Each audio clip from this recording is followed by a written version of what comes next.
Hey, I'm Kai, and if you've been around my channel for a little while, you'll know that I love both high gain amps and fuzz pedals. If this is your first time here, thank you for checking out what I do. I hope you enjoy some thick, sludgy, high gain guitar tones, and if you do, please drop me a subscribe, it goes a long way towards helping me out. So this video is one that sort of dawned on me recently after I tried out quite a few different pedals through the three different amps you can see behind me. The Marshall DSL-20, the Orange Rockaverb Mark II, and the 5153 of course. Whenever I get a new pedal into demo, I like to run it through a few different setups just to see what works for it best. There are a few reasons why I do this, but one of the big ones is that I get to get a good feel of what the pedal does throughout a wide range of different applications. This also gives me quite a good idea of what kind of range I can expect to get out of a certain pedal. If a pedal sounds good on all settings through a single amp, then that's likely going to be the amp that I pick for the demo, as it makes for a more pleasant viewing experience. An awful lot of the time that amp turns out to be the 5153. Now, I'm mainly talking about fuzz pedals, distortion pedals, that sort of thing here, as that's predominantly what the pedal market consists of, or at least what I've been sent to demo here on my channel. There are a few different pedal platform style tones that I use when I'm demoing through this amp, and I want to run through each of them today. I'll start on basically the cleanest that this amp can go. I find this is something that this amp does really well, although it doesn't get into that sort of bright, pristine clean territory. I'm running my PRS S2 with the Evertune bridge and the Seymour Duncan Pegasus Sentient pickups, out to the 5153, then into the Surreactive load, and in my DAW I'm running the ML Sound Lab Anger impulse response. Setting the gain low and the volume up nice and high, this gives us a really warm, clean tone that's very close to the edge of breakup sort of thing. This works really nicely with a lot of big sounding fuzz pedals.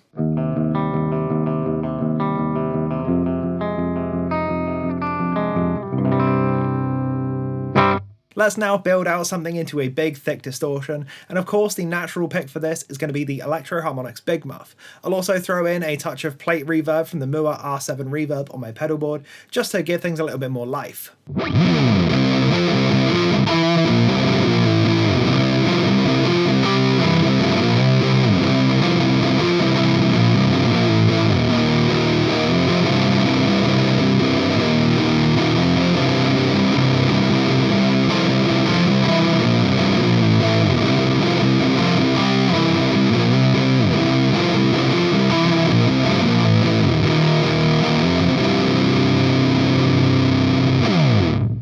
A clean tone like this also pairs really nicely with some wet effects for big ambient sort of tones. Let's stack up a bunch of effects on this one so that I can get a massive post-rock sort of guitar tone going. This tone is predominantly based around the Holy Island Audio Tides, which is a dirty reverb pedal that I am absolutely obsessed with, one of my favourite pedals of all time, so go check out that demo if you haven't done so already. I'll also engage the Ampeg Opto compressor from the Line 6 HX1 up front, and in the effects loop I'll use the Wampler Doctor and the Mua Reverb again.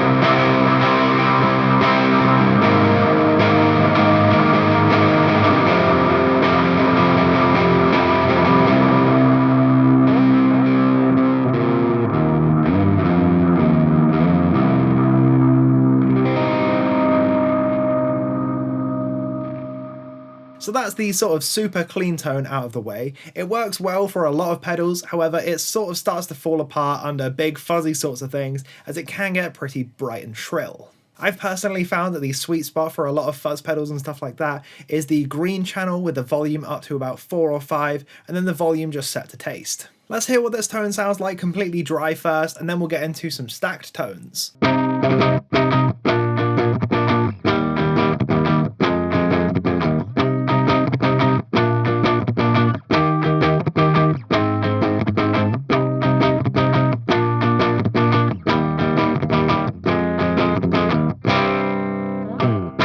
So the first tone I want to show off with this one is going to be based around the Guptech fuzz. This is their take on the Boss FZ2 circuit. I haven't done a dedicated video on this pedal just yet, but it is coming, so be on the lookout for that one. I'd also like to boost the fuzz with a big, thick, grungy sounding drive pedal, so I'm going to pick the Goliath DO5, which is their take on the DoD 250 circuit. I will leave the wet effects out for this one, as I think this is going to do quite well on its own.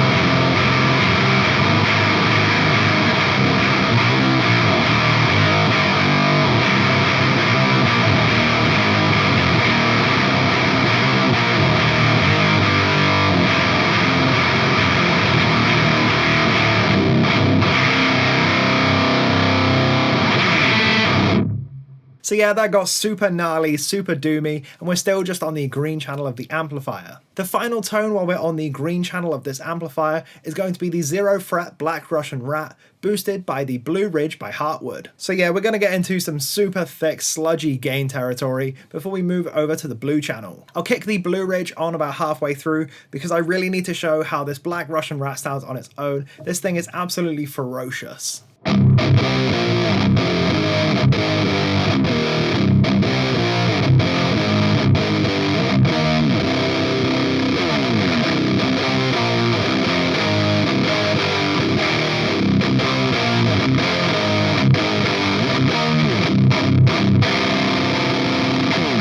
Now I'm going to switch over to the blue channel now, and I wouldn't say this is a crunch channel by any means, rather the first of 2 high gain channels. That said, if you dial the gain right back, you can get something of a crunch tone out of it. It definitely leans towards a sort of distortion tone though, so you don't have a ton of room for stacking it with pedals, but I'll see what I can do. So this is what the blue channel sounds like with the gain not even on 2, this is more like 1, 1.5.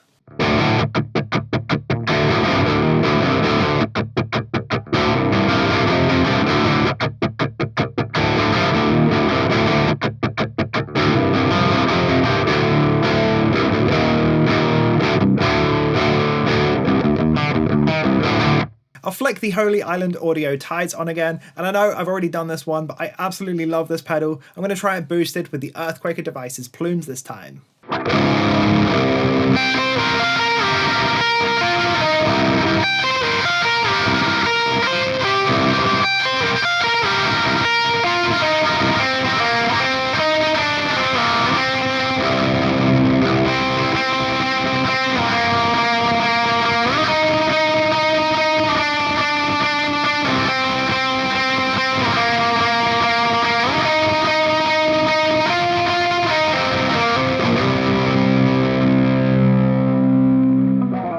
We are about to get into some tones that I would consider well outside of the realms of pedalboard platform sorts of things, but nonetheless I'm going to show them off because I do really enjoy everything this amp has to offer. The last clip in this video is going to be through the red channel of the amplifier, the uber high gain channel. I'll switch guitars out for this one. This is the Baritone Alita by Sully Guitars, and it's by far the heaviest guitar I own. It's currently tuned down to drop A, so let's hear what this one's doing through the red channel.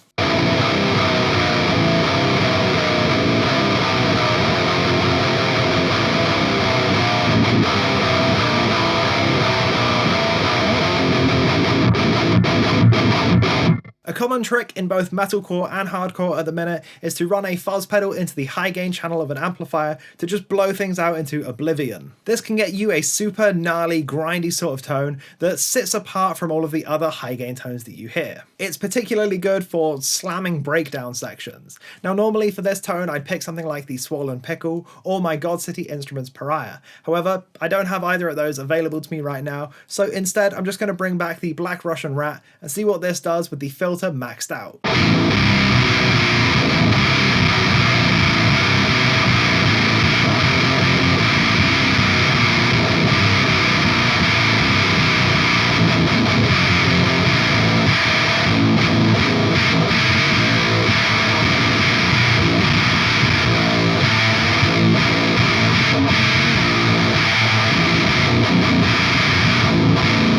I personally think the 5153 is pretty underrated when it comes to talking about amps that take pedals quite well. You can sort of throw any pedal at it and it will just work. You may just have to sort of finesse the controls a little bit. It works more often than not and it's way less fussy than my DSL-20 for instance. I personally really enjoy it. I think if I had to pick one amplifier to use for all of my pedal demos going forward, rather than the Rockaverb or the DSL, I'd probably grab the 5153. Now if you did want to see a sort of pedal platform shootout between these three heads, let me know in the comment section down below. It's something that I could do if there were enough people interested in it. That's everything I've got for this video though, so thank you ever so much for sticking around to the end. There are affiliate links in the description box down below if you'd like to check out some of the random pieces of gear I checked out through this video. Also drop a comment down below letting me know what you think of the 5153 in a pedal platform sort of context. Until next time though, I've been Kai.